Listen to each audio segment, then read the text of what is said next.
maraming mga katuluan sa Bible. And we pray that you will guide us with the Holy Spirit and same as the preacher as well. Guide po sila. Ang lahat na gamit po. Ang po ay patutunan mo sa mga kapatid ko ngayon. Be safe. They go to church. All this we pray in Jesus' name. Amen. Amen.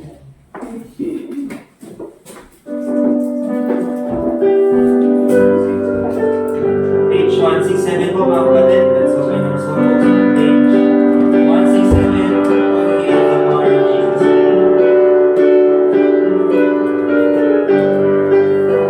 On the first verse, all together now. Oh, hail the power of Jesus' name, let angels prostrate fall. Bring forth the royal diadem and crown him Lord of all. Bring forth the royal diadem and crown him Lord of all. Ye chosen seed of Israel's race, ye ransom from the fold.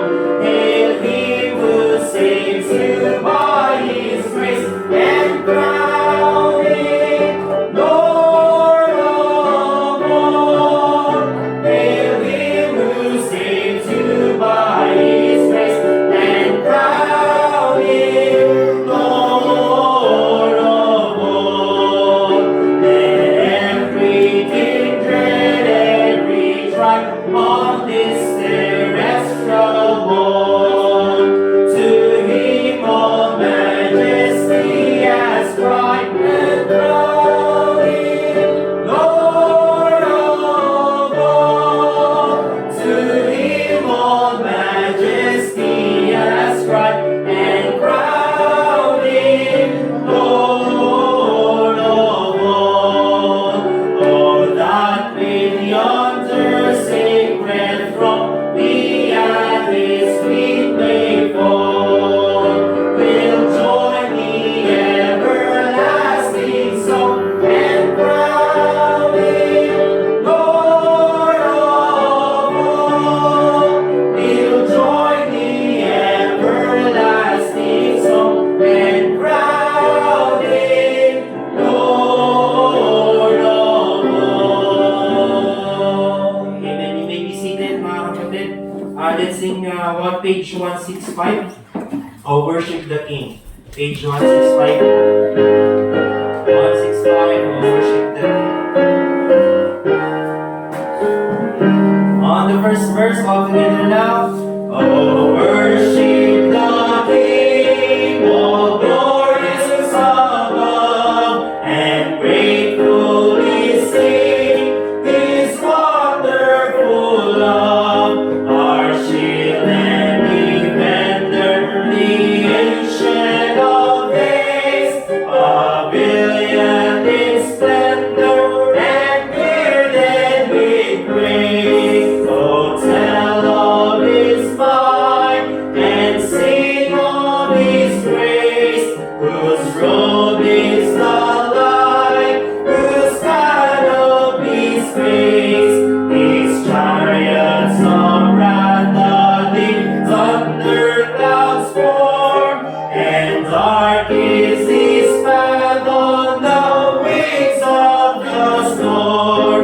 Thy bountiful care, what song can recite? It breathes in the air, it shines in the light, it streams from the hills, it descends to the plain, and sweetly distills in the dew and the rain. Frail children of dust and feeble as frail, in Thee do we trust, nor find Thee to claim. Thy mercies how tender, how firm to the end. Our Maker, defender,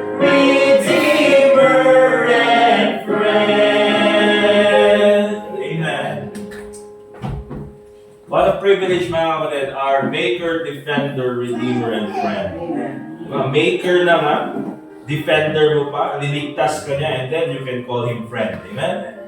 So, napakagandang kanta. But let's go ahead mga kapatid doon sa mga announcements natin ngayong umagang ito. First of all, are you happy this morning? Say amen. Amen. Medyo, kulimlim. Sarap matulog. Mamaya na lang.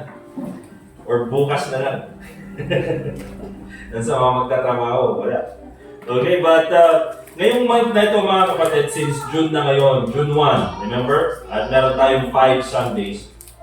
So this month of June mga kapatid, yung mga focus ng mga topic natin na may preach dito sa ating church sa main service ay nakafocus po sa Christian maturity. Okay? Christian maturity. So, be sure mga kapatid, dun sa mga susunod na mga Sundays, 1, 8, 15, and then 22, 1, 8, 15, tsaka 22, yan. Itong mga 4 Sundays na ito, we are focused sa Christian maturity. So please do your best na mag-attend, and hindi lang sa main service mga kapatid, pero sa Sunday school natin. Again, tulad ng sabi ko, we are focusing on our major doctrines. Amen? So please do your best to attend kahit po sa ating Sunday school. And of course, later on, katulad ng in-announce natin last Sunday, so merong fellowship yung ladies later. Tuloy ba yung sa ladies? Ayan, tuloy. And then yung men, yung tayo kakapit dito ron. Di ba? Urahin tayo siya naman. Alright, so yung mga men naman, meron tayong mga coffee fellowship later. At, bili tayo ng pizza. Ano ba kaya yun? Or nakapantay na lang at knuckles nila. Really na, knuckles tayo na lang sa amin. Tapos, bayan nyo, tababising na dito. Alright. So yun po mga kapatid, later yan.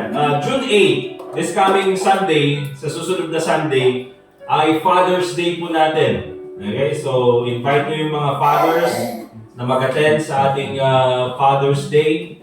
Kasi kakatatang, umay ka, tatno agad kayo isasaw niya po nyo. Sakto mga kapatid, yung topic natin next Sunday ay importante sa ating mga fathers. Bakit?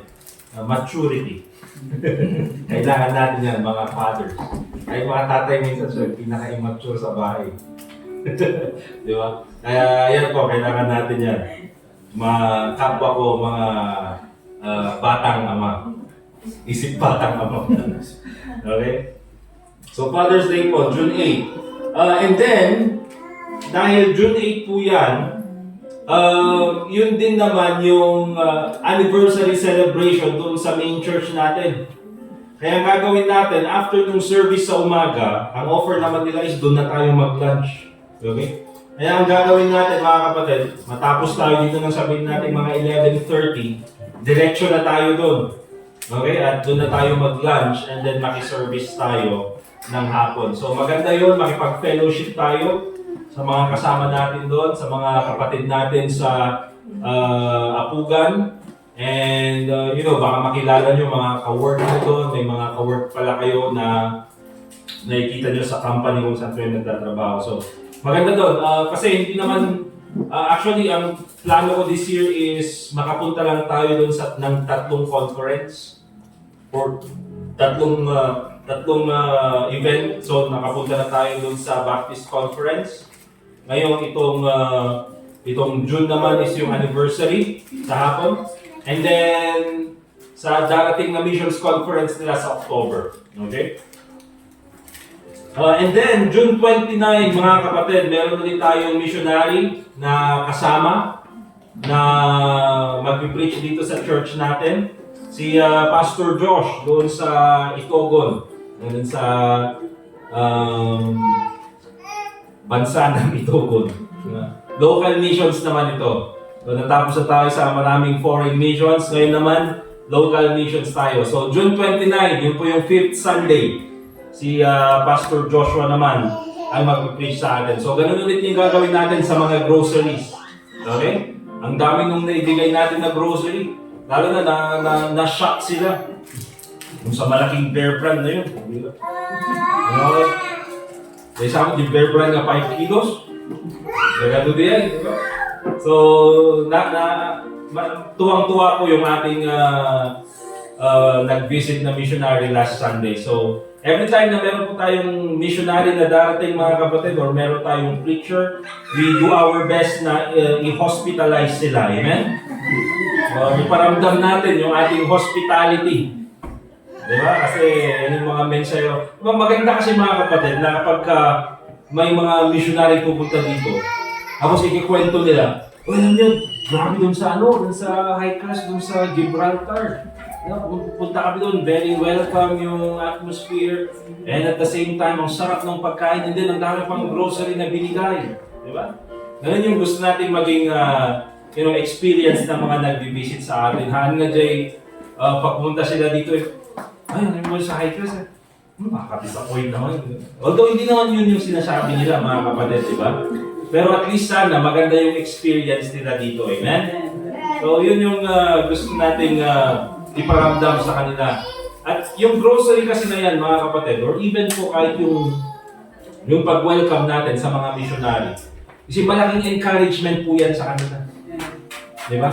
Sa ministry kasi, meron yung time na nagda-doubt ka. Tutuloy ko pa kaya ito? Parang hindi naman ito yung kalooban ng Panginoon. Ay, si Satanas kasi chismoso.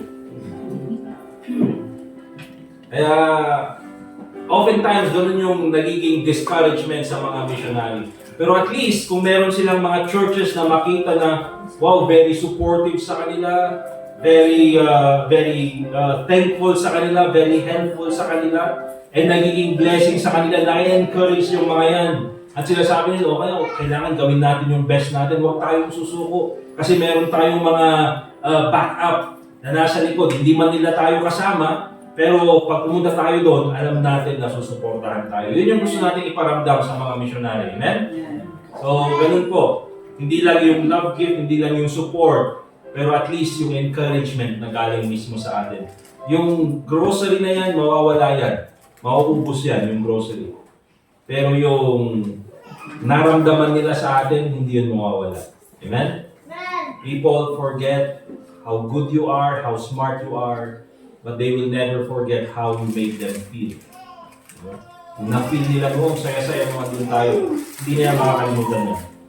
And of course, August 3 mga kapatid, this coming year, ayun po yung ating Missions Sunday. So ipag-pray po natin yan. And marami po tayong events after that. Okay, but yun muna yung mga announcement natin for the month of June. Remember, next Sunday is our Father's Day. This afternoon, you will have your ladies and men's fellowship. Next Sunday afternoon, we'll go to sa main church. And then June 29, si Pastor Joshua yung preacher natin. Okay?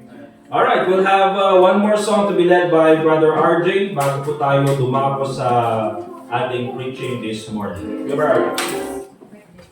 Ay, sabit. Sino yung mga birthday celebrants natin?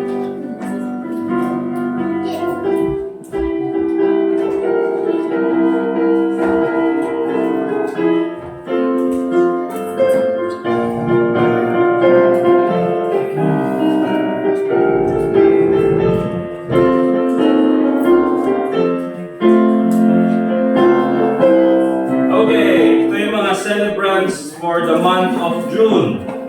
Si Sister May. Sister May. Okay, anong date ka, sis? June 3. Oh, sa Wednesday, so Tuesday. Tuesday. Okay. So Tuesday, malapit na. Ito eh.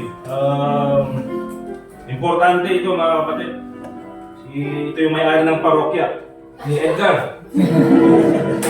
Kaya ano ito yung birthday mo, Brad? 27? 22? Ay, sorry, nakibata ko. 22. 22, si Brother Edgar.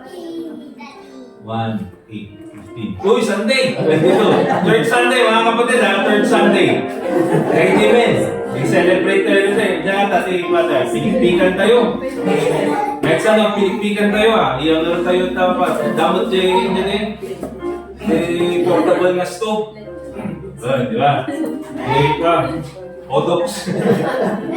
Okay. So, Brother Edgar, antayin nga naman nung manuti age na. Baby face data. Ni Asher. Asher, kano di birthday? 22? Ay, nakatuwa kayo mag-celebrate.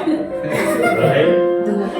Tapos, ito, huwag na natin i-celebrate ko si JC, huwag na. Diba, antayin pa ba natin yan? Huwag na, no? Hindi! May i-separate na lang natin. Kano this is Jace? 1 Oy! Monday! Ka-birthday kayo, biniadi po ni Grace. Di ba si Jen? May, no?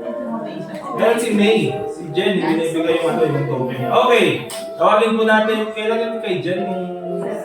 17. Alright, tawagin natin yung mga preacher kasi yan. Kaya pumunta dito. Tawagin natin yung mga celebrants natin. Please stand up. Tayo kayo. Yan. Kantaan natin. Pati si Jen. Kantaan natin ulit. Pagigyan yung mga token. Alright, all together now. Happy birthday to you. Happy birthday to you. Happy birthday, happy birthday. Happy birthday to you. Amen. We're very happy. Mga church members natin na nag-birthday. At sana marami pang mga taon ang nagbigay sa atin ng Panginoon. At kung hindi man, hindi. RJ, pakisidistribute nga. Okay, pwede na umupo. Thank you very much. I-distribute mo na baka magpakanta. Ay, this yan na. Si Edgar, tapos ka mag-distribute. Alam din niya ba? Alright, let's call Brother RJ para sa ating congregational singing. Page 164 mga kapatid, praise Him, praise Him. Page 164. Okay po tayo lahat, okay? Page 164. On the first verse, all together now. Praise Him, Jesus our blessed Redeemer. Sing, oh earth, His wonderful love proclaim. Hail Him, eyes are demons in glory. Strength and honor, into His holy name. Like a shepherd, Jesus will guard His children. In His arms He carries them all day long. Praise Him, tell of His excellent greatness. Praise Him, every joyful song. Praise Him, Jesus our blessed Redeemer. For our sins He suffered and bled and died. He our rock, our hope of eternal salvation. Hail Him, Jesus the crucified. Sound His praises, Jesus who bore our sorrows.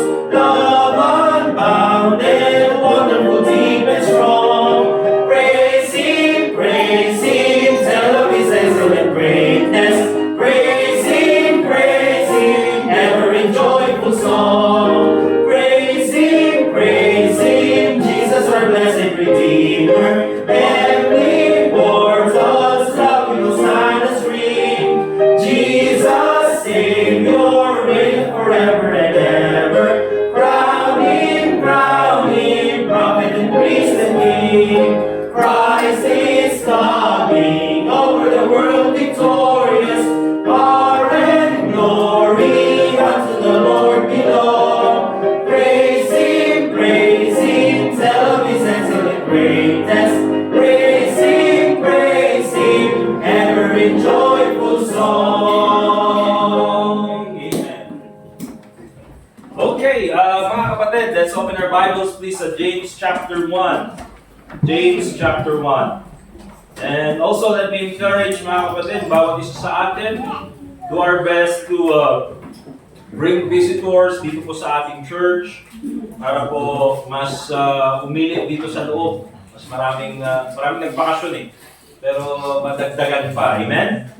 So kung meron kayong mga bisita na gustong dalhin, let me encourage you to please do your best to convince them na sila ay makadalo dito sa ating church. James chapter 1. Sabihin nyo may ice cream dito. Pag meron sila, ay ice candy lang gayo. Alright, James chapter 1. And basahin po natin yung verse 22, isang verse lang. At 21 and 22 na lang. Anong sabi ng Bible? Wherefore, lay apart all filthiness and superfluity of naughtiness, and receive with meekness the engrafted word, which is able to save your souls. But be ye doers of the word, and not hearers only, deceiving your own selves. At ang title po ng ating mensahe ngayong umaga, mga kapatid, is Submission to God's Word leads to Christian maturity. Submission to God's Word leads to Christian maturity. Ang ating pagpapasakop sa salita ng Diyos, yan po ay simula ng ating Christian maturity. Let us pray. Dear God, Heavenly Father, muli po nagpapasalamat kami sa oras na binigay niyo sa amin, na kami po ay pwedeng manambahan sa inyo sa aming meeting place this morning. Salamat po, Panginoon, sa mga aral na aming natutunan na mula po sa aming Sunday School. I pray, Lord, na ikaw po sanang patuloy na maging gabay namin as we study your word this morning. Ikaw po, Panginoon, ang mag-encourage sa amin, Panginoon, dahil gamit po ang iyong Holy Spirit. And nawa po, Panginoon, kami po ay maturuan at ma-encourage na ito na po ang tamang oras at magkaroon po kami ng desire na mag-seek ng Christian maturity. Nawa po, Panginoon, hindi po kami manatili sa estado na kami po ay maging baby Christian. But I hope, Lord, that we will find it in our hearts the desire to grow nang sa ganun ay marami po kaming magawa para sa inyo. At ito po, Panginoon, ay nagsisimula sa aming pagpapasakop sa iyong salita. So, Panginoon, salamat po muli sa pagkakataong ito. Bigyan po ako ng sapat na talino at galing nang sa ganun ay may turo ko ng maayos ang iyong salita.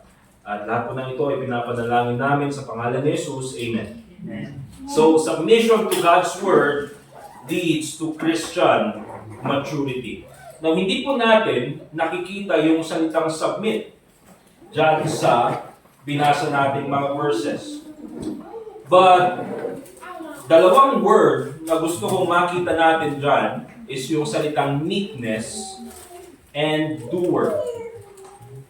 Kasi mga kapatid, pag sinabi natin submit, hindi ka pwedeng mag-submit, first of all, kung wala kang pagpapakumbaba. If you don't have humility. Karamihan po mga kapatid na ayaw mag-submit sa authority ay, meron silang problem when it comes to arrogance. They have this pride problem. Okay? And of course, mga kapatid, makikita mo na ang isang tao ay nag-submit, ay nagpasako kung siya ay sumusunod sa sinasabi. Okay? Kaya mga kapatid, ang sinasabi dito ni James, be ye doers of the word and not hearers only. Marami po sa atin ang nakikinig sa salita ng Diyos, nagbabasa ng salita ng Diyos, but yung question is, are we applying what we have heard from the preaching of God's Word? Are we applying what we have read from reading the Word of God? So yun po yung question, mga kapatid. Hindi po nakapagbasa ka ba ng salita ng Diyos or nakapakinig ka ba ng salita ng Diyos dahil sa YouTube pa lang, mga kapatid, sa Facebook and even po sa pagpunta sa church, hindi ka po magkukulang sa salita ng Diyos. Ang question ay, nagpapasakop ka ba sa salita ng Diyos? Diba? Are we truly submitting to God's Word? And of course, makikita po yan, mga kapatid, kung tayo po, tulad ng sabi ko, ay sumusunod sa sinasabi ng salita ng Diyos. Ang sabi ng Bible sa 1 Peter chapter 2 verse 2, basahin ko na lang po. Sabi ng Bible sa 1 Peter chapter 2 verse 2, as newborn babes, desire the sincere milk of the word, that ye may grow thereby. Okay? So, dyan sa verse na yan, mga kapatid, makikita na natin na ang spiritual growth ay nagsisimula sa salita ng Diyos. Kaya ang tao, mga kapatid, na malayo sa salita ng Diyos, or ang Kristiyano na hindi nagbabasa ng salita ng Diyos, or hindi nag-a-attend ng mga church services, ay mahirap mag-grow spiritually. Di ba? Katulad niyan mga kapatid, ang ginamit dito na illustration sa Bible, as newborn babes, desire the sincere milk of the Word. Ang bata mga kapatid, hindi siya pwedeng mag-grow kung walang gatas. Because yan yung source ng kanyang nutrients. Pag hindi siya kumakain ng gatas, hindi siya umiinom ng gatas, delikado yun mga kapatid. There's nothing that you can replace milk with. Okay, pwede kang gumamit ng bottled milk, ibang klaseng milk, but hindi ka pwedeng gumamit ng tubig. Diba? Sa mga bata, especially sa mga newborn, kaya ang ginamit yan is newborn babes. Kaya very important sa atin mga kapatid, kung gusto talaga nating mag-grow, we need the Word of God. Remember that. Kaya po mga kapatid, very important sa Kristiyano talaga yung salita ng Diyos. Palagi natin napapakinggan salita ng Diyos, salita ng Diyos. Bible, King James Bible.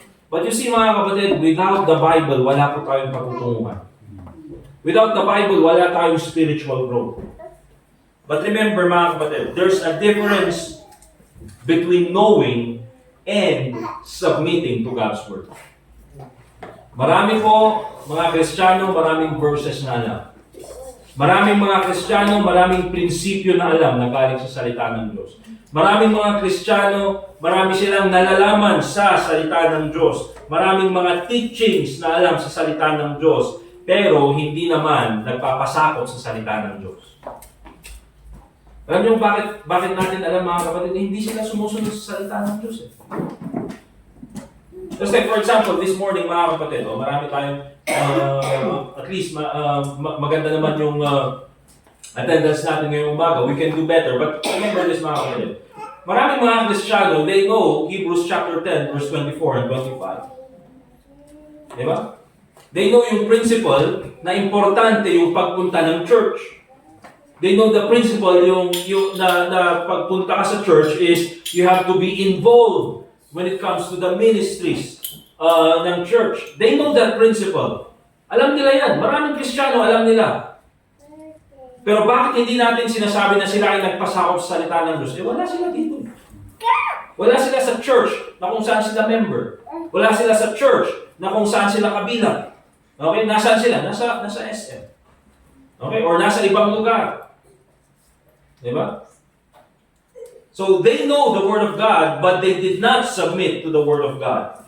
Parang yung mga kapatid, minsan yung, alam niyo yung parang pumunta ka sa doktor. Diba? Pumunta ka sa doktor dahil masakit yung ulo mo or kung ano man ang sakit na iniinda mo. And then sinabihan ka ng doktor, ito yung kailangan mong gawin, ito yung kailangan mong sundin, okay? Ito yung advice ko sa iyo, ito yung gamot na kailangan mong inumin. Pero nung binigay sa iyo yung advice, hindi mo naman ginawa. So alam mo yung advice ng doktor. Pero kung hindi mo gagawin, do you think kagaling ka? Hindi rin mga kapatid. Ay maraming Kristiyano, alam nila yung salita ng Diyos, alam nila yung solusyon. Pero hanggang ngayon, miserable pa rin yung buhay. Problemado pa rin yung buhay. Ang daming pa rin, immaturities na nangyayari sa buhay. Bakit? Because they do not apply the Word of God. Diba? Kaya minsan, sayang yung binayaran sa doktor na, consultation fee, sayang yung pamasahe na pumunta sa doktor, sayang yung oras na ginamit pagpunta sa doktor, pero hindi rin lang in-apply yung advice na sinabi ng doktor. Minsan, mga kapatid, Kristiyano, ganun din. Pumunta ka sa church, hindi naman in-apply yung salita ng Diyos. Wala pa yun. Kaya sabi ni James, be ye doers of the word and not hearers only. Now let me just note this mga kapatid. Dito sa James chapter 1 na binasa natin. The reason why binanggit ni James yung verse na yan, in verse 22, be ye doers of the word and not hearers only, is because maraming Kristiyano, even sa panahon nila James, even sa panahon ng mga disciples, the apostles, they are not submitting to the Word of God. Di ba? Bakit ba yan babanggitin ni James kung hindi yun yung problema sa panahon nila? So even sa panahon ng mga apostles, even sa panahon nila James, mga kapatid, marami ng Kristiyano that do not submit to the Word of God. They do not apply the Word of God. Kaya, unang prinsipyo makikita natin dito, or isang I would say, aral na makikita natin dito, is that Christian immaturity had always been the problem inside churches. Yan po isang matinding problema sa maraming church, Christian immaturity. Okay? And hindi natin sinasabi mga kapatid, ito yung mga bagong mga Kristiyano. Normal po sa isang bagong Kristiyano na maging immature. They're new Christians. Bago sila sa pananampalataya. Okay? Katulad ng mga toddlers, katulad ng mga bata, you do not expect them na, dapat, 5 years old ka na, dapat alam mo nang mag-multiply ng ganito 6 times 6, yung computing. And hindi pa nila maintindihan yan mga kapatid. But of course, RJ, nag-graduate ka na ng engineering, 6 times 6. Kung na pa yun, 6 times 6. Di ba? So at least you expect him to know already. Bakit? Nag-graduate ka ng engineering Di ba? At ganoon din sa maraming Kristiyano. Matagal ng Kristiyano, kailangan pang paalalahanan na, dapat mag-church ka, dapat yung gawin mo. Matagal ng Kristiyano mga kapatid, pero parang ang trato mo pa rin sa kanya is bagong Kristiyano. Alright? So that's the problem inside many churches, Christian immaturity. That's why dapat tayo merong desire. Di ba? Merong desire. Hindi po masama na magsimula tayo sa immaturity. Ang masama po ay manatili tayo sa immaturity. Amen? That's why we should have the desire na mag-grow. Di ba? Sana later on, ako rin yung nagsusombi. Sana later on, ako rin yung nag-share ng gospel. Sana later on, ako rin yung nagtuturo sa mga bata. Sana later on, ako rin yung nagsusupport sa mga missions. Di ba? And also, let me highlight this na teaching based on James chapter 1 verse 22. Na ito ay tinuro ni James during the first church. And ang preacher nila, mga kapatid, is walang iba kundi si James the Apostle. At marami siyang kasama sa church, mga kapatid, na mga preachers, at marami doon, mga apostles din. Let me highlight this truth. It doesn't matter who your preacher is. The problem is you refusing to submit to God's Word. Diba? It doesn't matter who your preacher is. Ang problema, ikaw, ayaw mong mag-submit sa sinasabi ng salita ng Diyos. Remember this, mga kapatid. Ang pastor nila, si Santiago, si James. Diba? Half-brother of the Lord Jesus Christ. So, yung mga kasama nila sa church, sila Peter.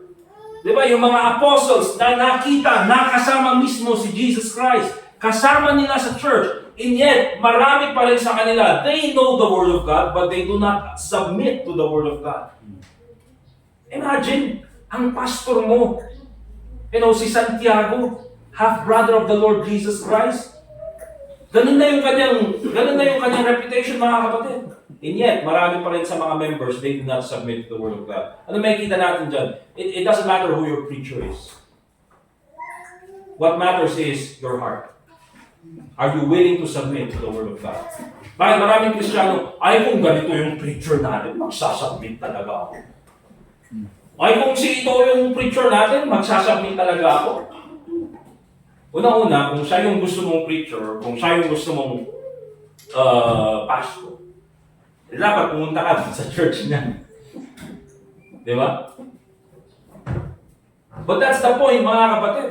It doesn't matter kung sino yung preacher. What matters is yung puso natin. Are we truly going to submit to the Word of God? Diba? Pambira, apostle na ngayon kanilang pastor, ayaw pa rin mag-submit doon sa sinasabi ng salita ng Diyos. Now, why is it important to submit to God's Word? Why submission to God's Word matters? Bakit importante ito? Let's go to Psalm 119 verse 105. Para makita muna natin bakit importante ito sa buhay natin.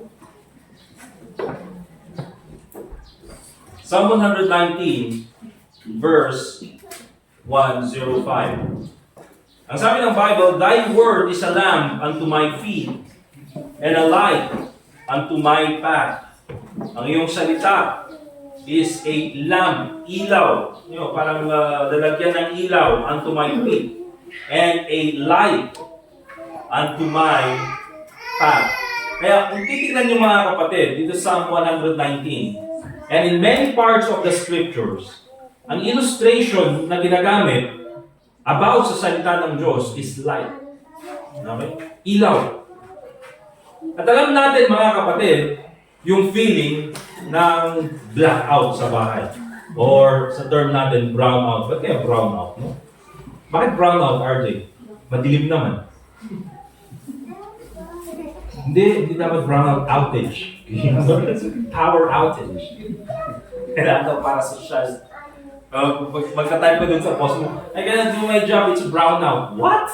Hindi ba nalaman yung brownout, mga Amerikano? It's no electricity. Oh, power outage. Oh, okay. It's brownout. Diba? But alam natin mga kapatid, yung itsura ng lugar na madilim na hindi mo makita yung daanan.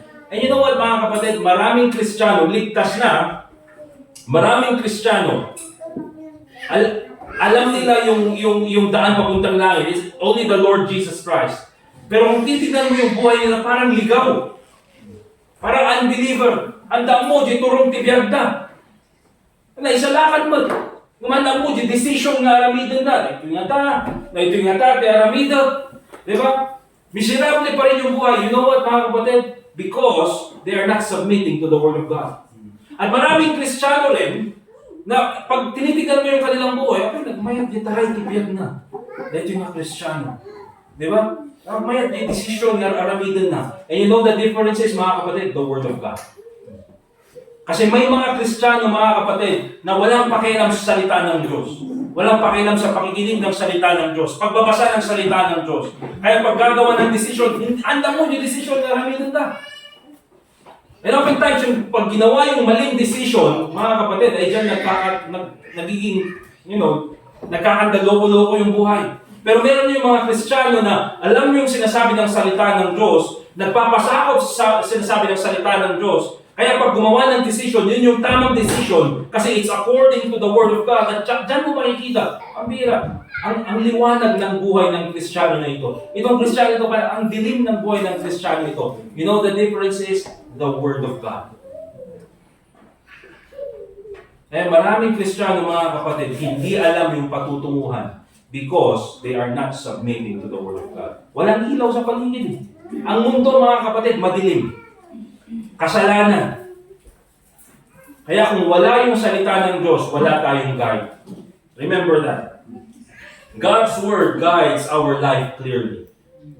Yan po yung importance. Bakit tayo, why we submit to the Word of God? Why does it matter? Because God's Word guides our life clearly. Ito pa mga kapatid.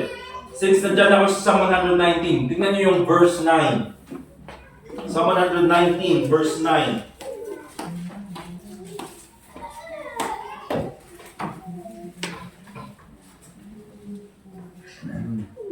Ang sabi ng Bible, wherewithal shall a young man cleanse his way. Now, hindi lang ito applicable sa mga young people.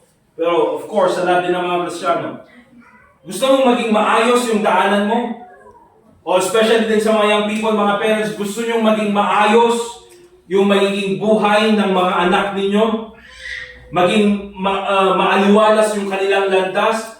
Paano maging malinis yung kanilang tatahakin na landas? Ang sabi ng Bible, wherewithal shall a young man cleanse his way by taking heed thereto according to thy word of God. Ngayon pa lang, ituro nyo na sa kanila kung paano makinig at magpasakop sa salita ng Diyos. Bakit mga kapatid? Kasi kung alam nilang makinig at magpasakop sa salita ng Diyos, ang mangyayari dyan mga kapatid, they will avoid unnecessary or wrong decisions sa kanilang mga buhay. Diba? Kung alam nila magpasakop sa sinasabi ng salita ng Diyos, alam nila yung wrong relationships, ay teka lang, itong naniligaw sa akin, unbeliever. Hindi yan according sa sinasabi ng salita ng Diyos. Diba? Kaya nakita niyo yung prinsipyo na yun, ang sinabi niya, binasted niya. Bakit? Yan yung sinasabi ng salita ng Diyos. Diba? Ay minsan, mga young people, nagpapatakbo sa kanilang buhay, K-drama. Okay? At ganoon din sa atin mga kapatid, sa atin ng mga adults. Paano natin makita na maging maayos yung buhay natin by taking heed thereto according to thy word. Makinig ka lang at magpasakop ka sa sinasabi ng salita ng Diyos, magiging maayos ang buhay mo. Okay? Now, hindi man siguro immediately mga kapatid, but of course, alam natin yung dadalhin, kung saan tayo dadalhin ng salita ng Diyos. So that's why it's very important that we should submit to the Word of God because God's Word guides our life clearly and God's Word protects us from harmful decisions. Mga maling desisyon sa buhay. Remember mga kapatid, especially sa ating mga parents, tayong mga parents, especially sa mga tatay, yung mga decision na ginagawa natin, hindi lang para sa atin, para sa pamilya natin. And once na mali yung decision na ginawa mo, damay pati pamilya. Once na mali yung decision na ginawa mo, damay pati yung future ng mga anak. Once na mali yung decision na ginawa mo, pwedeng ikasira ng pamilya. That's why you have to submit to what the Bible says. Amen? But why don't we always submit to God's Word? Alam natin na importante, pero bakit kaya tayo ayaw nating magpasakop sa salita ng Diyos? Ayaw nating sumunod sa sinasabi ng salita ng Diyos. One of the reasons why is this: pride and arrogance. Ayaw magpasakop sa sinasabi ng salita ng Diyos ang isang Kristiyano oftentimes because of pride and arrogance. Tingnan niyo po yung Proverbs chapter 16 verse 18. Proverbs chapter 16 and in verse 18. Ang sinasabi ng Bible, Proverbs verse 16 verse 18. Proverbs chapter 16 verse 18. Pride goeth before destruction. Kaya po hindi maganda mga kapatid ang isang Kristiyano na punong-puno ng pride. Okay? Arrogance. Bakit? Kristiyano ka, ma-pride ka, madadaan ka. Pride goeth before destruction. Hindi mo pa nakikita mga kapatid. Hindi mo pa nakikita ngayon. Kasi sabi ng Bible, pride goeth before destruction. Pero kung ikaw ay namumuhay sa pride, nakakala mo masyadong mataas yung tingin mo sa sarili mo, masyadong matalino yung tingin mo sa sarili mo, masyadong magaling yung tingin mo sa sarili mo, at ayaw mong magpasakop sinasabi ng salita ng Diyos, tingin mo sa ibang tao ay mas mababa kaysa sa'yo, you are beyond na parang ikaw na mismo yung pinaka sa lahat. Sabi ng Bible, that is how you feel right now, pero yan yung ikakasira mo. Pride goeth before destruction and a haughty spirit, yung arrogant spirit. Ano yung arrogance mga kapatid? Ano yung mga, minsan, yung portrait ng mga high status sa society, nung Renaissance times, medieval times, nakagano'n sila. Ba't nakagano'n? Mababaw yung tingin sa iba. Ba't gano'n? Kasi nung college kami sa Bible school, may kaming missionary na ganun siya. Amo nyo pikit nga di matanan. Di matanan yun. Pero kaya nandiyan yung teacher natin, yung missionary. Bro, ride na di sundo ng helicopter. Nihintay daw yung sundo niyang helicopter dahil naakas din na kanti. Joke yun mga kapatid. May sasabihin yun sa iba. Alright? But that's the thing mga kapatid, a haughty spirit. Diba? Meron yung mga tao na kakaiba yung spirit pagkasama mo. Parang masyadong mataas. Masyadong mataas yung tingin sa sarili. Kaya you can feel yung spirit. Yung pride na ikita mo minsan. Yung arrogance nararamdaman. Naintindihan mga kapatid? Ang taas. Ano ba? Signal number 3. Mahangin. Diba? Kaya ganun yung ginagamit minsan mga kapatid kasi yung pride, yung pride nakikita yung arrogance nararamdaman. Okay? An haughty spirit before a fall. And ano yung effect or ano yung nagiging fruit ng pride na yan? Look at Proverbs chapter 16 verse 25. Andiyan lang sa Proverbs chapter 16, tingnan yung verse 25. There is a way that seemeth right unto a man, but the end thereof are the ways of death. Kasi mga kapatid, yung pride na yan, yung arrogance na yan, nakikita natin. Kasi sa maraming Kristiyano, ito yung sinasabi ng salita ng Diyos, ito yung decision na dapat mong gawin, ito yung action na dapat mong gawin according sa sinabi sa salita ng Diyos. Pero doon sa Kristiyano, I think mayroong mas maganda kaysa dyan. I think mas maganda itong gagawin ko na ito. Hindi applicable sa akin. Special ako eh. Ito yung gagawin ko. There is a way that seemeth right unto a man. Di ba? Parang sa tingin niya, dahito ito gusto, dahito ito okay, dahito ito aramida. But if you go against the word of God, ang sabi ng Bible, the ends thereof are the ways of death. Yan yung ikakasira. Hindi man siguro physical death na ikaw ay mamamatay, but it could kill your business, it could kill your employment, it could kill your testimony, it could kill even your ministry. Diba? But the ends thereof are the ways of death. Si King Saul, for example, mga kapatid, anong sabi sa kanya ng Panginoon? That ito yung kailangan mong gawin sa mga Amalekites, na lahat sila, itong mga tao na ito ay against sa akin, kaya lahat sila dapat ay ubusin. Pero anong sinabi ni King Saul? Meron akong mas magandang idea. Ititira ko yung king, at ititira ko lahat itong mga gandang mga sheep, at mga gandang mga cattle, at lahat sila ay i-offer ko sa Panginoon. It seems right para kay King Saul. But where's the arrogance there? Ito yung sinabi ng Panginoon, pero mas maganda itong plano ko na ito. At dahil dyan, mga kapatid, King Saul was rejected. Pride and arrogance.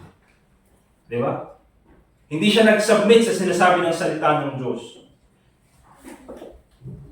Ano pa? What's the reason why we do not submit, we do not apply the Word of God? Oftentimes, not only because of pride and arrogance, but also because of comfort and convenience.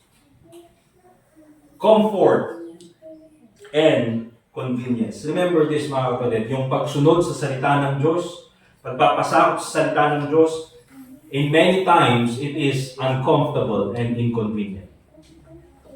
Okay? Imagine na lang ngayon, mga kapatid.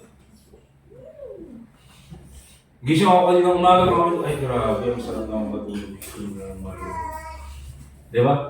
Mas convenient na lang na mag-stay na lang dito sa bahay. Mas komportable. Alam mo, yung Auntie Ulis. Diba? Nahan nga malablabaan. Pero dahil nasanay ka na, yung single ka, gano'n eh. Yung Ulis mo kasi ilang taon na nalalang ka. Yun yung paborito mo. Pero yung part na amoy laway ko, tingnan. Diba? Pero ako pakialam, ngayon kasi, syempre may asawa na. Lahat na, parang every week kailangan palitan yung... Nasaan yung paborito kong... Di ba? Kasi yung medyas, no? Nung college kami, naalala ko yung medyas ng isang kaklase ko. Ano yung kaya ng... Di ba yung medyas, yung malambot sana? Yung medyas ng kaklase ko, mabalitingan, para siyang... Pwede siyang tumayo ng sarili. Nagpun mga saka. Gabutahan na nasuksukatan. Alam niyo, di ba, yung parang matte dapat yung dating ng medyas, pero yung medyas niya very shiny na. Dahil sa tagal na ginagamit, nakamasusukatan. Ang nagano ako doon, apay, orange ka sa nung kabayag na, hanggang mga pabutan. Yung gaso. Hindi nga niya, sabi niya kasi, lang ang malablaban, at least ikakti pulpos. Kaya pag ginano nyo, white light. Diba? Ba't tayo punta doon sa dead lang? Ayun, yung comfort and convenience. Diba? Gusto natin maging komportable. Inutusan ka pa ng salita ng Diyos, kailangan pumunta ng church. Kailangan kang mag-worship. Comfort and convenience. Oh, yung sweldo ko, akin na to eh. Pero bakit kailangan pa akong magbigay sa missions? Kailangan pa akong magbigay sa tithe? Diba? It's uncomfortable sometimes na sumunod sa salita ng Diyos. It's inconvenient sometimes na tayo ay sumunod sa salita ng Diyos. And that's the reason why maraming Kristiyano, they do not submit to the Word of God. Because they would rather have comfort and convenience. Pero ano sabi ng Bible? Tingnan niyo po yung Luke chapter 9 verse 23. Luke chapter 9 and in verse 23. Ang sabi ng Bible in Luke chapter 9 verse 23. And he said to them all, if any man will come after me, susunod sa akin, sabi ni Jesus Christ, let him deny himself. Yun po yung salitang deny himself. Yun yung self-denial. Kung susunod ka sa Panginoong Hesukristo, you have to deny sometimes your dreams. Para ikaw ay sumunod sa ating Panginoong Hesukristo. Okay? Minsan, may gusto kang gawin. Di ba? May gusto kang gawin sa Sunday, for example. Meron kang gustong gawin para sa sarili mo sa Sunday. Pero because you want to follow the Lord Jesus Christ, anong sasabihin mo? Next time ko na lang gagawin yan. Uunahin ko ang ating Panginoong Jesucristo. That is self-denial. Di ba? Meron kang pangarap sa buhay. Gusto kong gawin ito.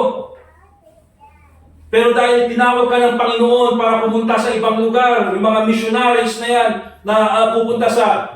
nagtataka kayo mga kapatid, magmi-mission sila. Bakit hindi na lang sa Australia? Yan, hindi na lang sa Amerika. Hindi na lang sa New Zealand. Yung mga magagandang lugar. Bakit kailangan pa sa Pakistan? Bakit kailangan pa sa Mongolia? Bakit kailangan pa sa Congo? You know why mga kapatid? Self-denial. Bakit mga Pilipino ang desire nila sana is makapunta sa ibang lugar. Ang desire nila is makapag-abroad. Ayan, pupunta sila sa, for example, Australia. Doon sila magtatrabaho. Okay? But instead na makapunta sila doon, anong nangyari mga kapatid? Dinala sila ng Panginoon sa Congo. Dinala sila sa malayong lugar. Hindi nila nasunod yung pangarap nila, and that is what the Bible says, self-denial. It is inconvenient, it is uncomfortable many times to submit to the Word of God, but we have to do it. You know why mga kapatid? Yan po, that leads us to Christian maturity. Hindi ka pwedeng pumunta sa Christian maturity without submitting to the Word of God. So unang-una, what's the reason why many Christians do not submit to the Word of God? Pride and self-sufficiency. Arrogance. Ayaw mag-submit sa sabi ng salita ng Diyos. This is what God wants me to do, but this is what I want to do. Ang sabi ng Bible, there is a way which seemeth right unto a man, but the ends thereof are the ways of death. Another thing is comfort and convenience. That's the reason why many Christians do not submit to the Word of God. You see mga kapatid, the Old Testament prophets, the disciples of the Lord Jesus Christ, lahat po sa kanila, they lived uncomfortable lives. And by the way, when we follow the Lord Jesus Christ, mga kapatid, let me just mention this to you. It's not always uncomfortable. There are more blessings than inconveniences. Diba? Totoo po yan mga kapatid. Kahit saan yung tignan na perspective. Okay? If you look at it in a materialistic perspective, it's difficult to follow the Lord Jesus Christ. It's difficult na gawin to submit to the Word of God. It's difficult to do all of these things. Why? Because you're looking at it in a materialistic perspective. But if you look at it in a spiritual perspective, following the Lord Jesus Christ is the right decision. Okay? And of course, what's the reason why many Christians do not submit to the Word of God? Why is it na maraming Kristiyano ayaw pa rin pasako sa sinasabi ng salita ng Diyos? It's because of neglecting time with God's Word. Neglecting time with God's Word. Remember this mga kapatid. We cannot obey the Scriptures if we don't even know it. We cannot obey the scriptures if you don't even read it. Paano ka magsasubmit sa sinasabi ng salita ng Diyos kung hindi mo mismo alam yung sinasabi ng salita ng Diyos? Look at Joshua chapter 1 verse 8. Joshua chapter 1 and in verse 8.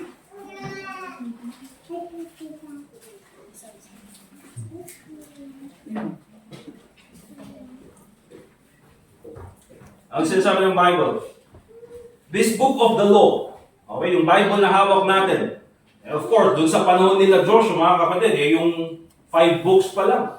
Genesis hanggang Deuteronomy pa lang, yung meron sa kanila.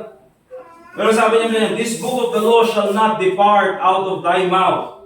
Diba? Anong ibig sabihin niyan? We should always recite the Word of God. We should always read the Word of God. But thou shalt meditate therein day and night. Yung salitang meditate. Ibig sabihin niyan, dapat yan yung palaging tumatakbo sa isip natin. You know what? Many Christians nowadays, what runs in their minds oftentimes is social media, YouTube.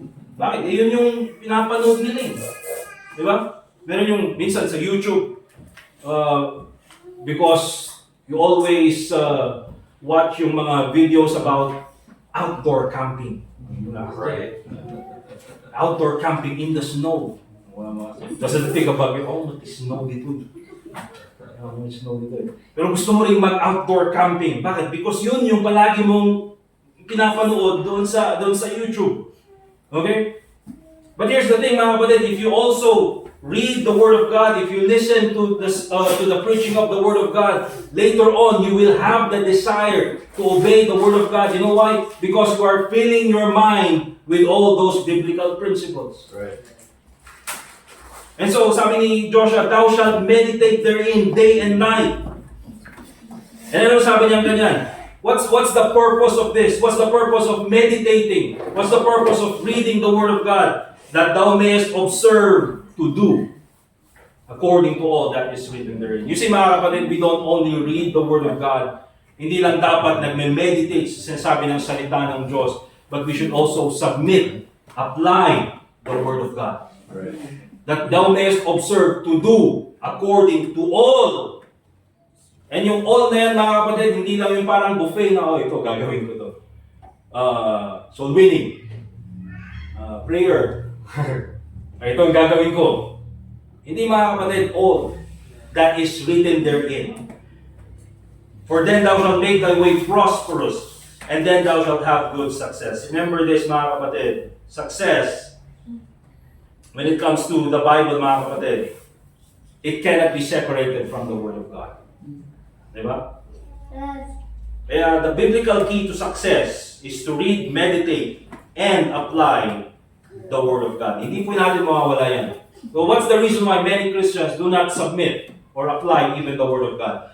Because they neglect time with God's Word. Walang pagbabasa ng Bible. Walang pakikinig ng salita ng Diyos. They don't listen to the preaching. They don't read the Bible. How can you expect them to obey the Bible? Right. Diba? Kaya nga po, yan yung palagi natin sinasabi, oftentimes, read the Bible, come to church, listen to the preaching of God's Word. So those are the reasons why many Christians do not submit to God's Word. Now, ito po yung last na titignan natin. How can we submit to God's Word? How do we submit truly to God's Word? First of all, mga kapatid, let's go to James chapter 1 verse 21 dun sa main text natin. James chapter 1 and in verse 21.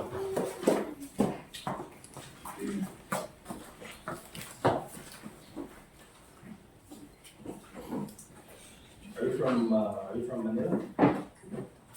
from Manila? Are you Baptist? Very Baptist. Oh, okay. Yeah. Usually when we see Americans and Mormons, but they're Baptist, mga kapatid. These are our friends. We believe Jesus is God. Okay. I thought they were the enemies. No. Mormons are. So, James chapter 1, verse 21. Sabi ng Bible, wherefore lay apart all filthiness and superfluity of nothingness. Kasi mga kapatid, many Christians, yun yung laman ng kanilang isip. Okay? Filthiness from the world. That is what runs in their mind. Okay? That is, yung kanilang focus. Sin. And sabi niya ganyan, superfluity of nothingness. Yung baliktad na kaisipan. Pag sinabi superfluity, yung sobra-sobra. Okay? Uy, sobra-sobra. Okay lang yung konting kalokohan, no? Superfluity of nothingness. Ano sabi niya ganyan? Because if you have all those things in your mind, tulad nga sinasabi minsan sa English, you cannot fill a cup that's already filled or full. Diba? Kaya yung sabi ni James, tanggalin lahat yung mga bagay na yan. All those, worldly things na nandun sa ating isipan, all those things that are unnecessary in the mind, you have to remove all of those things. And sabi niya, and receive, notice, with meekness, the engrafted word, which is able to save your souls. And of course, yung kausap dito ni James is already talking to believers dito, mga kapatid. Right. And sinasabi niyang save your souls dito, is talking about save your souls dahil, mga kapatid, from wrong decisions, from dun sa mga maling mga gawain sa buhay, because yan nakakasira ng testimony. It kills the ministry. It kills your employment. It kills your ministry as a Christian. Diba? And so, in receive with meekness the engrafted word. How to truly submit to God's word. Hear God's word. Listen to God's word with humility. Diba? Nakita natin kanina, why is it that many Christians do not submit to God's word? Pride and arrogance. So if you're going to submit to God's word, you have to listen to God's word, read God's word with humility. You see? Pag binabasa mo yung sinasabi ng salita ng Diyos, and then you see yourself, you feel the conviction of the Holy Spirit. Anong kailangan mong gawin? Ay sabihin mo, Panginoon, patawarin mo po ako. Please forgive me. Diba? Panginoon, this is me. I am wrong dito sa nakita ko sa preaching na ito. Ako ito, Panginoon.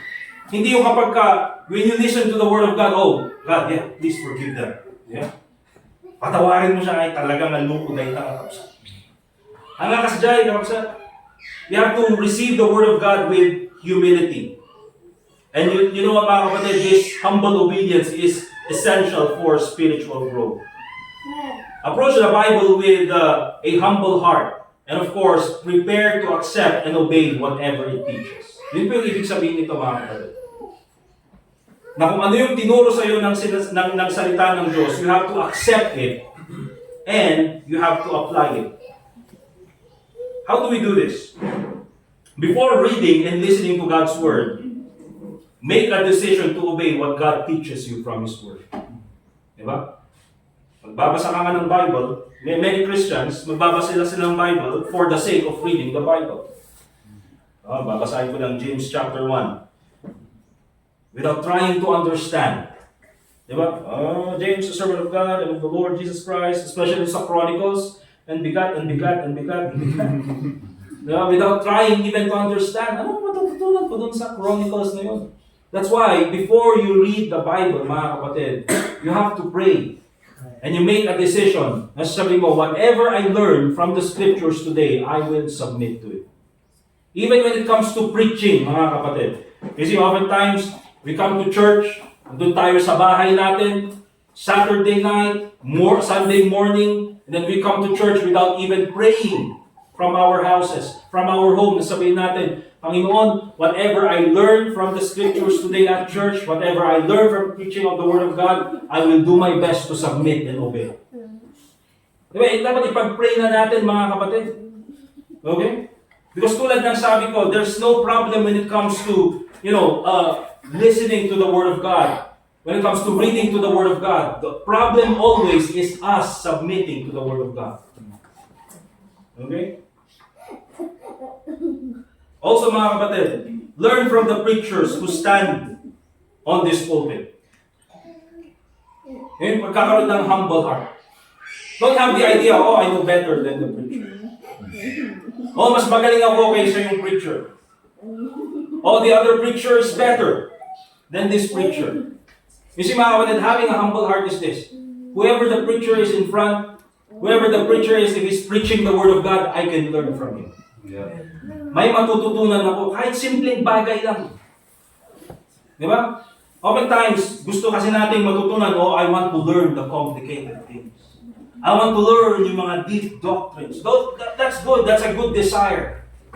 But also, you have to submit with the simple teaching of the Word of God. Amen. Di ba? Gusto mo ngang, I want to learn about the doctrine of election. The doctrine of the doctrine of against Calvinism. I want to learn all those doctrines. The question is, are you even, do you even know how to share the gospel? In simplicity? Kaya mo bang ituro? Start with that first. Amen. Obey God first with the simple things. And then later on, you can go with other things as well. And also mga kapatid, kahit po sa mga preachers who stand here on the pulpit, not all of us, hindi po lahat have the same preferences or even the minor doctrines. Diba? May mga differences in even the minor doctrines. I'm talking about minor doctrines only. Diba? Even mga preferences. But you know what? If the preacher, yung preaching niya is not according to our minor doctrine, it's not according to our preference, I always tell, eat the meat, throw away the bone. Diba? Kainin mo lang yung kaya mong kainin. Hindi pagkakain ka ng nilagang bulalo. Have you tasted bulalo, brother? Not yet. Oh, you have to taste that. It's a lot of bones. Diba? I'll stick with sinigang.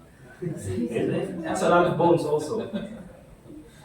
But titignan bulalo, di ba? Ang daming bones. Alam ka naman kakain mo yung bones, o ito yung part ng bulalo. Hindi. Eat the meat. Throw away the bone. Diba? Eat the meat. Oh, this is according to our preference. This is according to what I think to what the Bible says. And this is something that's not, according to my belief, according to my preference, according to our church's preference. Throw it away. Diba? So, hear God's word with a humble heart. Hear God's word with humility. Tulad ng sabi ko mga kapatid, in the book of James,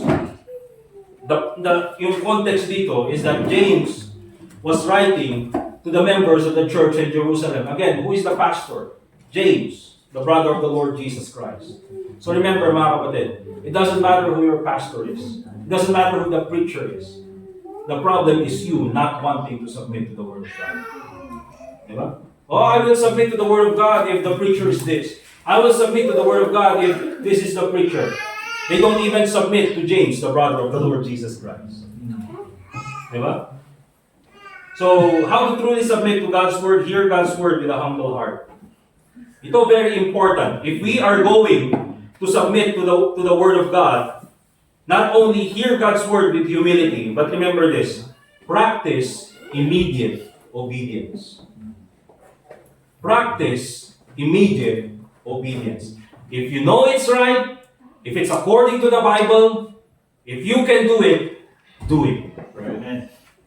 Practice immediate obedience. Pag nandiyan pa kayo sa Psalm 119, ano yung Psalm 119?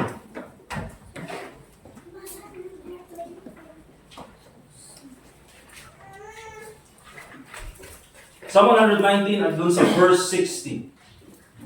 Ang ganda dito yung sinabi ng salita ng Diyos in Psalm 119 verse 16. Sabi niya, I made haste. Binilisan ko. Diba? It talks about urgency. It talks about importance. It talks about priority. I made haste and delayed not to keep thy commandments. Hindi ko na hinintay. Hindi ko na hinintay na sundin yung sinasabi ng salita ng Diyos. I made haste and delayed not, no delay, to keep thy commandments. Diba tulad yung ginamit kong example last Sunday, you see yung mga closed van. The closed van na nagdi-deliver ng mga fresh meat or vegetables or goods, nakalagay doon sa van.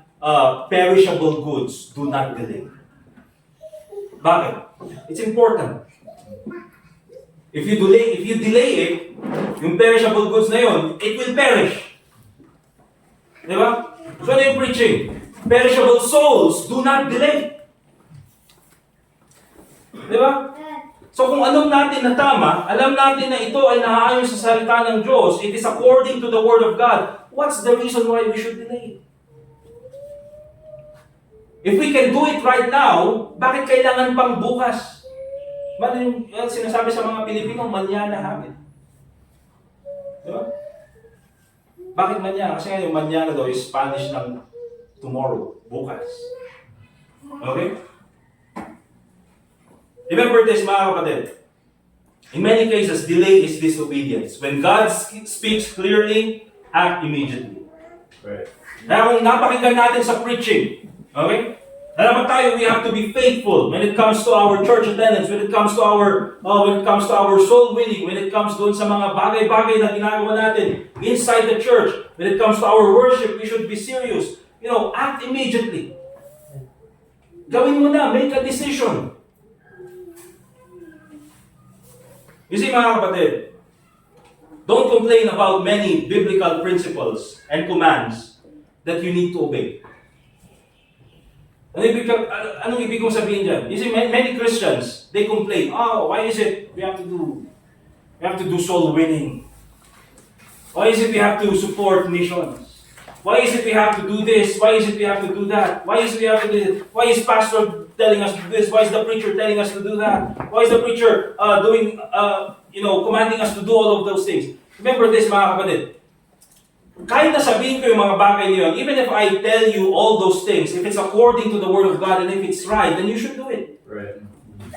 And also, mga kapatid, when you obey those things, I'm not the one who's going to be blessed. You are the one who's going to be blessed. Ikaw yung mabibless. So, winning ka, sino mabibless? Ako, hindi ikaw. If you support missions, di ba? Sino mabibless? Ako, no. First of all, yung mga tao makakapakinig ng gospel, they will be blessed, but you will also be blessed. Then, pwede mong sabihin, Philippians 4:19, but my God shall supply all your needs according to His riches in glory by Christ Jesus. Di ba?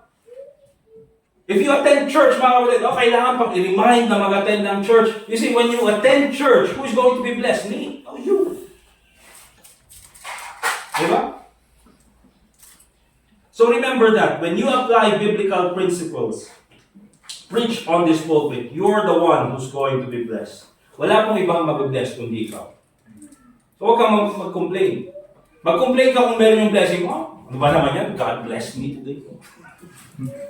Try to complain dun sa blessing. Tignan natin kung makapag-complain ka. So practice immediate obedience. And also, I think this is very important so that we submit to the Word of God. We always say, read the Bible, examine the Bible, meditate on the Bible. But let me tell you this also. Let the Bible examine you. Let the Bible examine you. Hayaan mo na ang salita ng Diyos, let the Bible expose you. Let the Bible reveal all your secrets. Let the Bible reveal your sin. Let the Bible do all those things. Let the Bible do it for you, mga kapatid. Because that is what the Bible is supposed to be. It's supposed to be a miracle. Okay? Tingnan po yung Psalm 139, verse 23 and 24.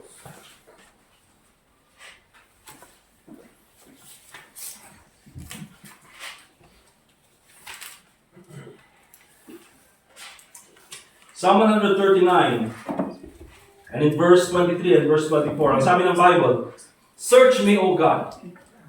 You see, when we pray, anong prayer natin?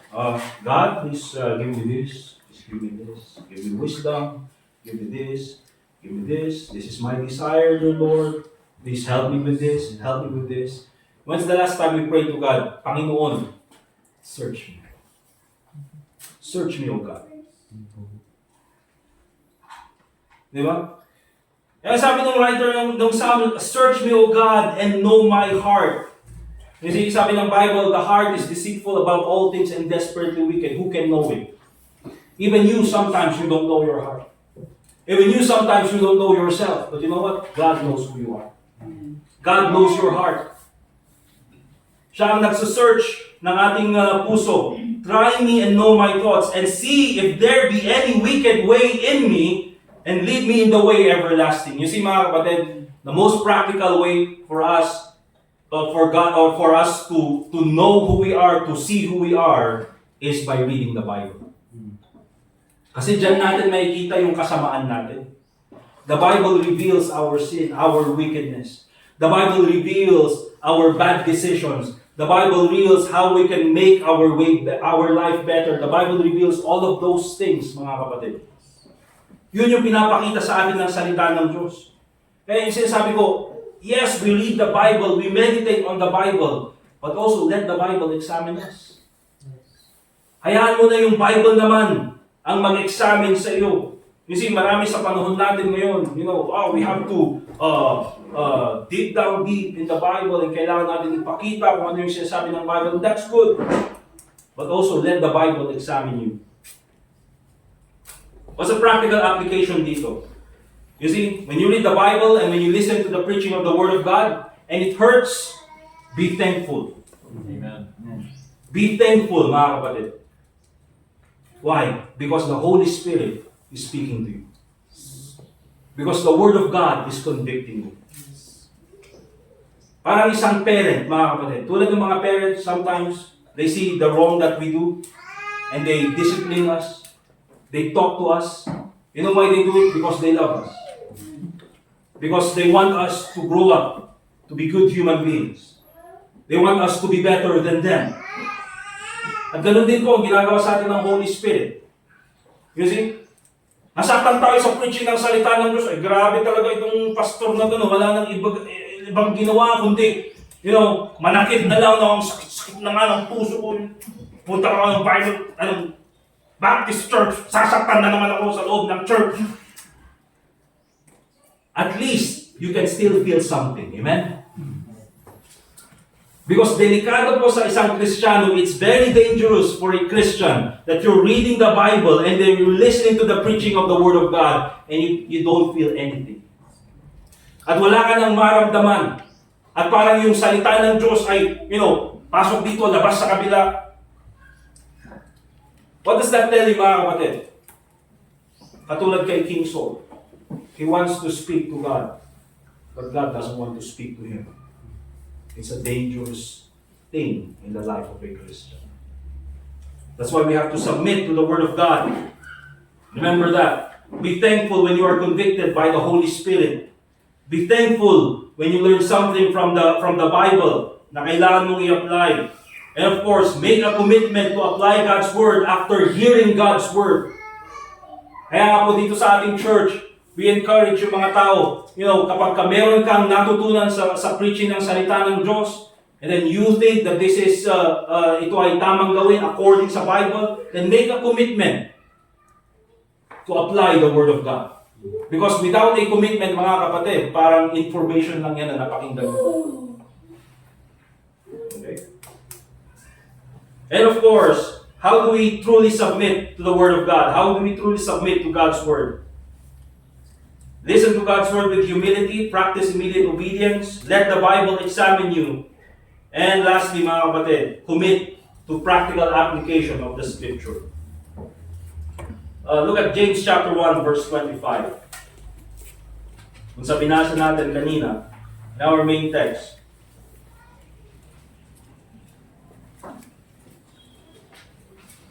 Ang sabi ng Bible in James chapter 1, verse 25, "But whoso looketh into the perfect law of liberty." Diba? Yan po yung pinakamagandang no Ilocano, dahil tagi kamayatan nga pagsarmingan di may sa Kristiyano. Okay? If you want to learn more about yourself, look into the Bible.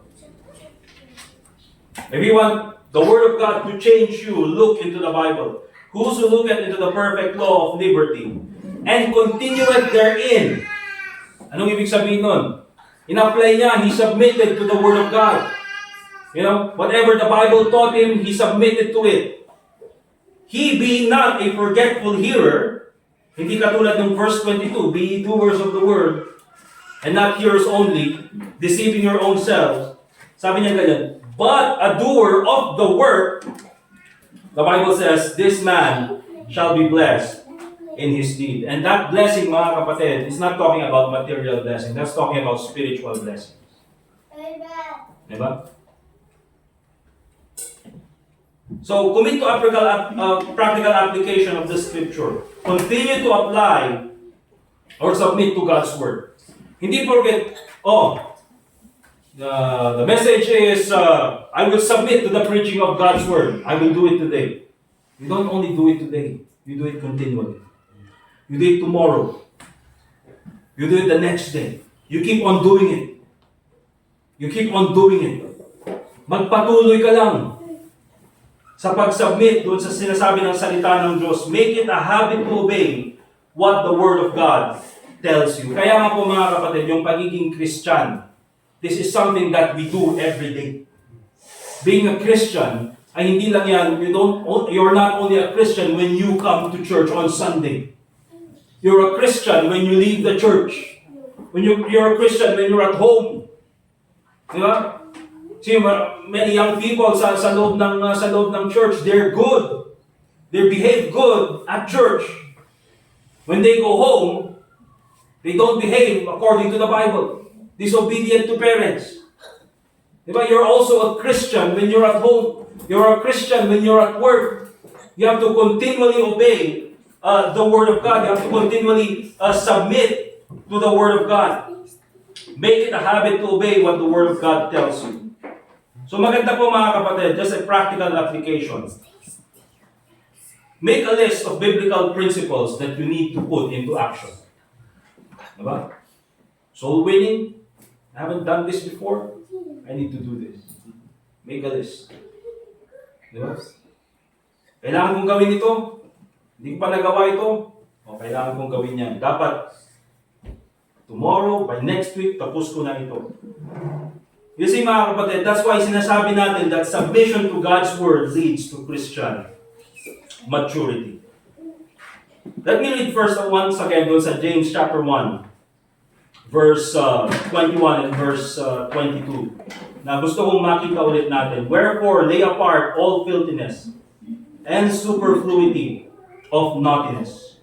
You see mga kapatid, remember, ang first na gagawin natin, tanggalin natin lahat ng mga maling mga information na nasa isip natin. And also the Bible says, receive with meekness the engrafted word.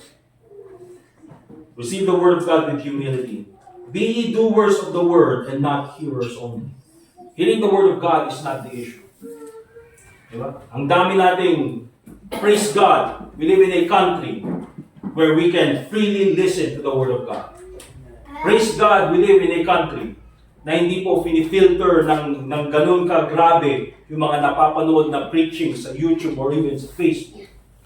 Diba? At least nakakapakinig pa rin tayo.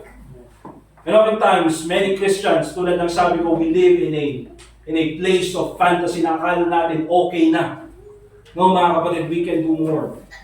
It's not a problem about hearing the Word of God or listening to the Word of God. Oftentimes, our problem is we do not submit to the Word of God.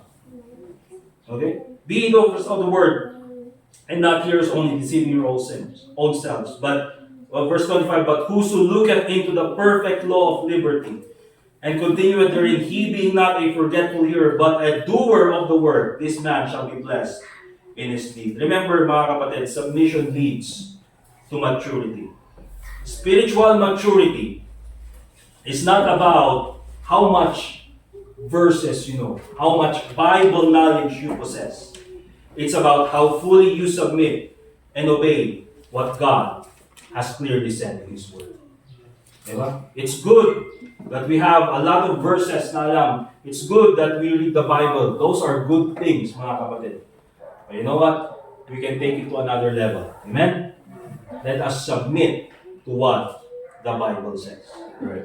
Let us pray. Dear God, Heavenly Father, muli po, kami ay nagpapasalamat sa oras na binigay niyo sa amin, na kami po ay pwedeng makinig ng iyong salita, na kami po ay pwedeng manambahan sa oras na ito. Lord, I pray na ikaw po sana ang patuloy na maging gabay namin as we continue in our service this day.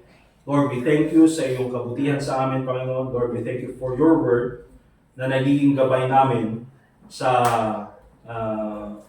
kadiliman ng mundong ito. Panginoon, ikaw po sana ang patuloy na mag-glorify in everything that we do.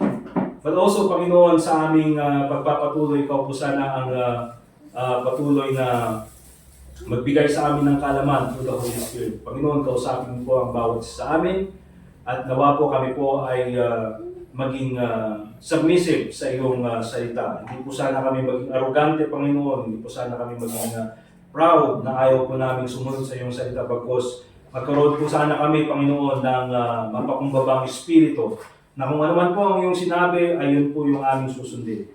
Panginoon, we thank you so much for your word that is a guide to us, that is a light to us. Lord, I pray na baguhin mo po ang aming puso at isipan sa pamagitan po ng iyong salita. Sa pangalan ni Jesus, let's continue to pray mga kapatid. And tulad ng sabi natin, kung meron po tayong mga decision na kailangan gawin sa oras na ito, let us go ahead and make a decision right now. Sige po, let's continue to pray and make a decision this time. Sige po, dalangin po tayo.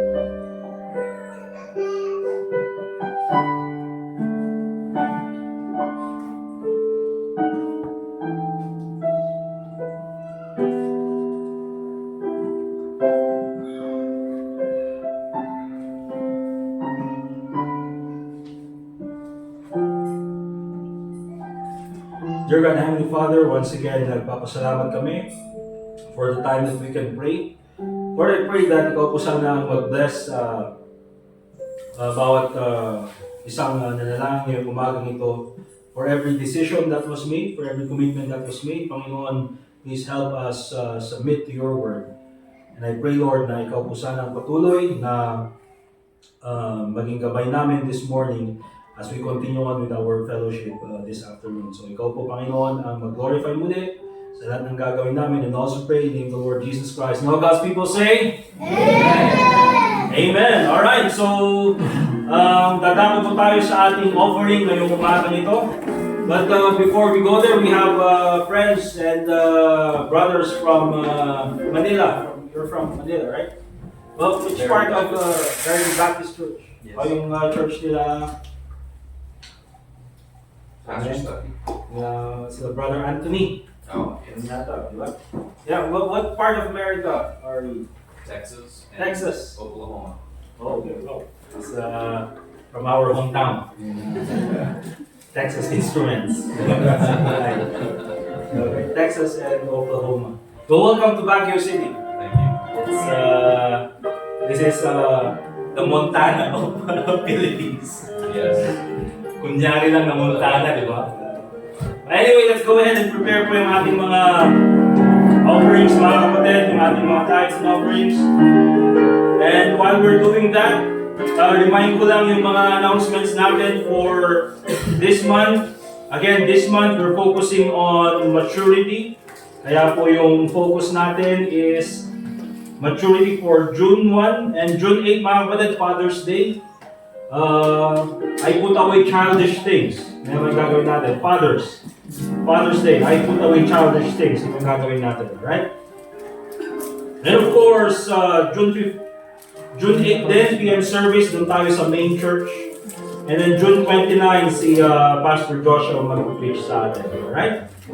Okay, let's go ahead and call si Brother Hector para sa ating offertory prayer. We'll call si Brother RJ, and then si Brother Dustin, and then si Brother Raymart para sa offering basket.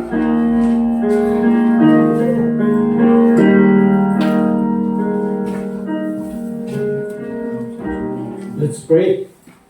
Heavenly Father, thank you this morning that we were able once again to hear your word and worship together in your house.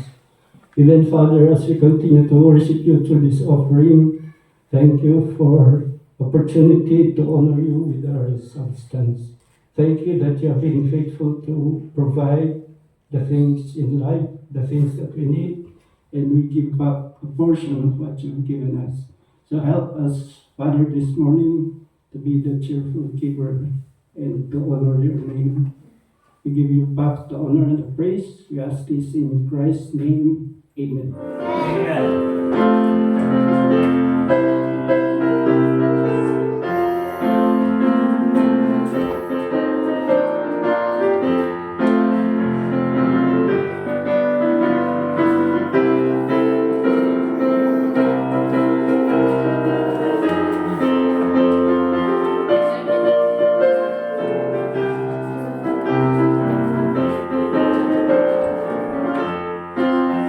Alright, so yun po yung message natin at service natin ngayong umaga nito. Meron tayong food dyan. Again, fellowship po tayo with the food, and then later on, pagka-okay na yung lahat, ladies fellowship in the afternoon, and then men's fellowship doon sa labas. Alright? Let's all stand up please, and kunin po natin yung mga songbooks natin.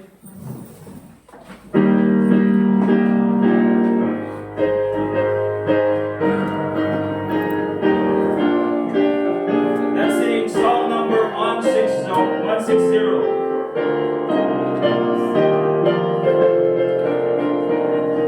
Song number 160, crown him with many crowns. All together on the first stanza. Crown him with many crowns, the Lamb upon his throne. Art thou the heavenly anthem, crown song music by its own. Awake my soul and sing of him who died for thee, and hail him as thy matchless King through all eternity. Crown him the Lord of love, behold his hands and side, which wounds yet visible above, in beauty glorified. No angel in the sky can fully bear that sight, but thou, Lord, bends his wandering eye at mystery so bright. Crown him the Lord of light, who triumphed o'er the grave, who rose victorious through the strife for those he came to save. His glories now we sing, who died and rose on high, who died eternal life to bring, and lives that death may die. Crown him the Lord of heaven, one with the Father known, one with the Spirit through him given, from yonder glorious throne. To thee be endless praise, for thou for us hast died. Be thou, O Lord, through endless days, adored and magnified. Amen. Let's call Brother Dustin para sa closing prayer natin. Also, after yung ating closing prayer, let's shake hands with our friends dito po sa harapan, get to know them, and then we'll have fellowship. Say, Brother Dustin. Let's have a word of prayer. Gracious and loving God, we thank you for this time we're gathered here today. Thank you, Lord, for the preaching of your word. Allow us, Lord, and give us grace to submit to your word, to the hearing of your word, and help us, Lord, to apply the Bible in our lives as Christians. And Lord, we ask that you would bless us in our imparting of our ways, and we pray that you would also bless the next services that we will be gathered here again. Thank you, Lord, for your protection, for your blessings, for the safety, and for everything that you've given. All these things we ask and pray and glorify you in Jesus' name. Amen. Amen. We're dismissed, mga kapatid. Let's shake hands, let's fellowship, and say hello to one another.